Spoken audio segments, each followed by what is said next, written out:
The story has been told countless times. 17th century Holland, gripped by an insatiable flower frenzy, where tulip bulbs sold for the price of mansions, fortunes were made and lost in days, and desperate, ruined investors threw themselves into canals. It's the ultimate cautionary tale of financial bubbles, the infamous Tulip Mania. But what if almost everything we think we know about this historical event is wrong? What if one of history's most cited economic cautionary tales is itself a cautionary tale about how myths become accepted as fact? Today, we'll uncover compelling evidence that Tulip Mania was greatly exaggerated, a historical distortion that has persisted for nearly 400 years. How did this happen? And why does it matter that we get this story right? Join me as we separate fact from fiction in the fascinating case of the tulip bubble that might not have been a bubble at all. The traditional narrative. According to the traditional story, Tulip Mania was irrational. Everyone in the Netherlands became involved in tulip speculation, from chimney sweeps to aristocrats. The same tulip bulb was traded sometimes 10 times a day, driven purely by greed, with prices reaching astronomical heights, the prices of houses. When the market crashed in February 1637, fortunes were lost. Desperate bankrupts threw themselves into canals, and the economy of Holland was ruined. This dramatic narrative was popularized in Scottish journalist Charles Mackay's widely read 1841 book, Extraordinary Popular Delusions and the Madness of Crowds, where he claimed that the rage among the Dutch to possess them was so great that the ordinary industry of the country was neglected, and the population, even to its lowest dregs, embarked in the tulip trade. It's a compelling story that seems to encapsulate human folly, greed, and the dangers of speculative markets. No wonder it's become a go-to historical analogy for everything from the dot-com bubble to cryptocurrency. The evidence against. But when historian Anne Goldgar spent years researching Dutch archives for her book, Tulip Mania, Money, Honor, and Knowledge in the Dutch Golden Age, she discovered a very different reality. As she puts it, I always joke that the book should be called Tulip Mania, more boring than you thought. Let's examine the key claims of the traditional narrative against the historical evidence. Claim 1. Everyone participated in the mania. Through painstaking archival research, Goldgar identified only about 285 people in Haarlem, considered the center of the tulip trade, who bought and sold tulips, out of a population of approximately 42,000.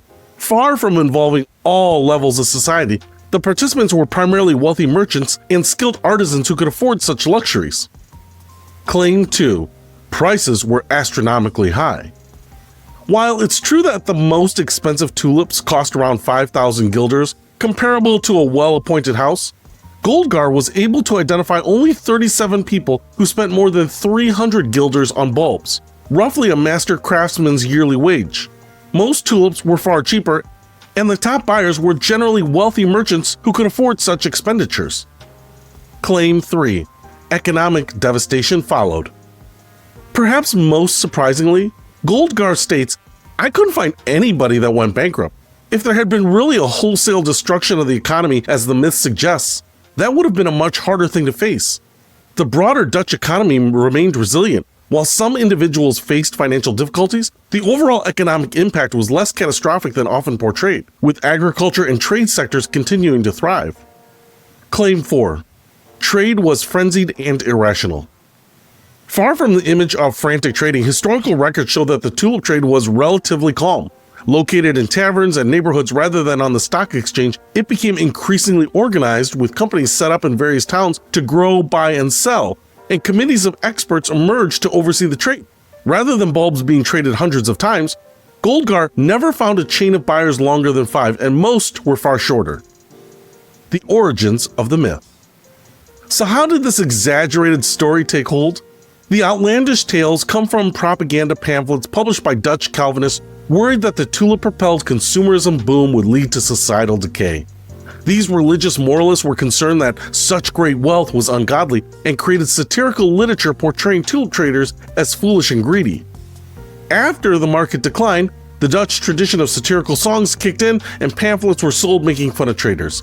These satirical works were later picked up by the writers in the late 17th century and then by a German historian whose work had huge success and was translated into English. This material was then plundered by Charles Mackay for his influential 1841 book. The tulip story became a moral lesson about greed and a practical warning about chasing overpriced investments.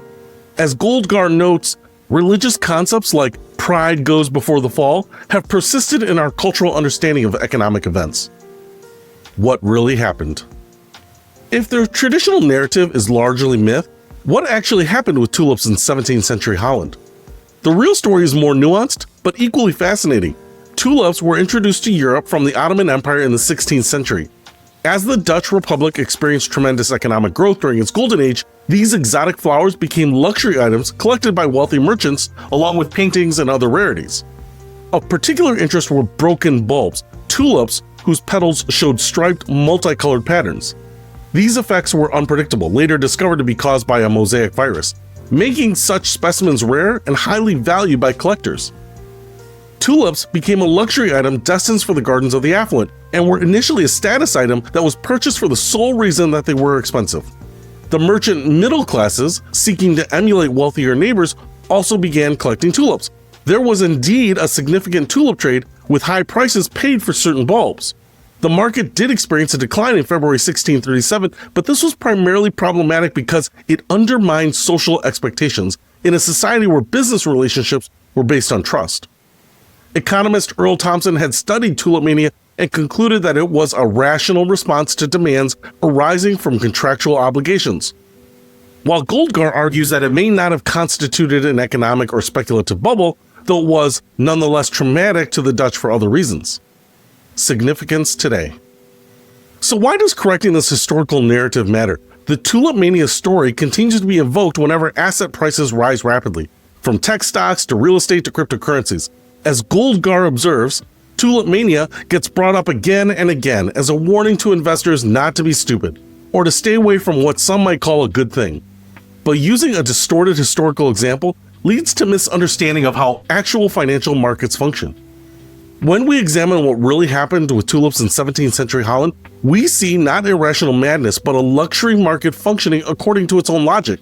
Yes, there was speculation, but it was limited in scope and impact, nothing like the society-wide mania portrayed in popular accounts. This revised understanding helps us better evaluate modern market phenomena. Not every rapid rise is a bubble, and not every market decline represents irrational exuberance being corrected. Conclusion. The story of Tulip Mania reminds us how powerful narratives can overtake historical facts. What began as moralistic satire became accepted as economic history, repeated so often that questioning it seemed unnecessary. While there was indeed a rise and fall in tulip prices in 1636 to 1637, the evidence suggests the actual extent and severity of the tulip bulb bubble and crash were far smaller in reality than we had been led to believe.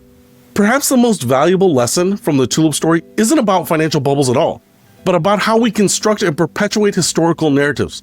Sometimes, the most repeated stories are the ones most in need of critical examination. The next time someone evokes Tulip Mania as the quintessential example of market irrationality, you might gently suggest that the real historical bubble may be the exaggerated story itself, a cautionary tale about accepting received wisdom without examining the evidence.